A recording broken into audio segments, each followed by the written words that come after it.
Python programming language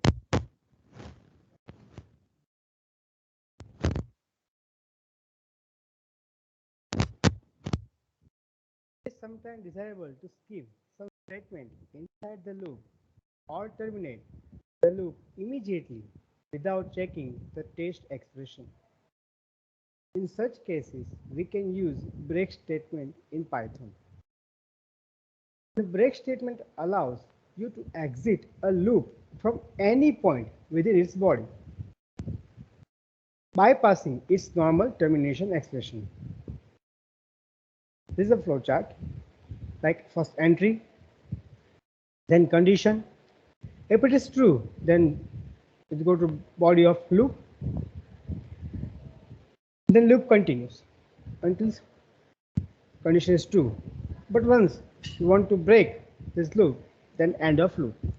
And with the condition false, then end of loop, and then exit.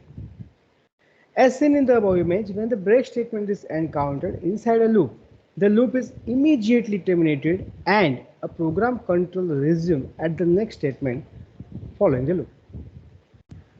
Let's try to understand with the example. Break statement in while. When n equal to 1, and if while is true, that means true condition, print n, then n equal to n plus 1 or n plus equal to 1. If n equal to 5, then break, print after break. So this means this loop is continued, or this loop gives the output until the break statement. So in break statement is given, if n equal to 5, then break is there. So if first n 1 printed, then 2, 3, 4, and when 5 is there, then print after break. So this is the output of this particular program. Let's try to run this program in the Jupyter notebook.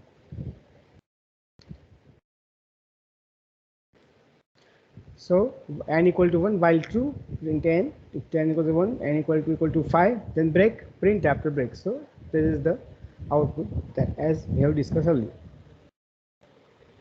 In the program, when n equal to 5, the break statement executed and immediately terminated the while loop, and the program control resumed at the next statement.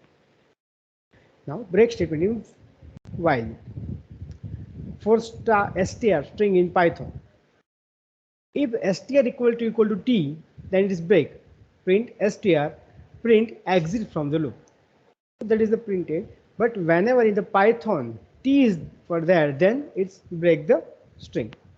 So in this word, first p is printed, y is printed, but whenever t is there, then it's exit from the loop. So output is p, y, and exit from the loop. Let's try to run this program in the Jupyter notebook.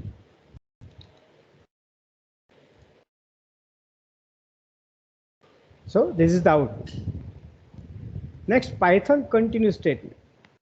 Continue statement works like break, but instead of forcing termination, it forces the next iteration of the loop to take place and skipping the rest of the code. Like continue statement in while loop. So n equal to 0, while n less than 5, n equal to plus 1, n equal to n plus 1. If n equal to 3, that is continue. That means this loop is now actually continue, but at n equal to 3 it will stop. Then print n and loop over. So you can see the output is 1, 2, 4, 5. So 3 is skipped in this part because the use of this continue statement. So let's try to run this program in the Jupyter notebook. So n equal to 1, 2, 4, 5, and loop over is there. In the upper program, we can see in the output the 3 is missing. It is because when n equal to 3, the loop encounters the continue statement and control go back to the start of the loop. Then we discuss continue statement in for loop. N equal to 0, for n in range 5, n equal to n plus 1. If n equal to 3, it's continue, print n and loop over. So similar kind of program, but with the help of for loop. So let's try to run this program in the Jupyter notebook.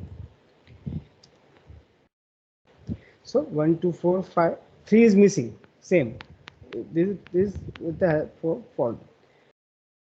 Here's the output 1, 2, 4, 5 loop over. In our program, we can see in the output 3 is missing. It is because when n equal to 3, the loop encounter the continuous statement and control go back to the start of the loop.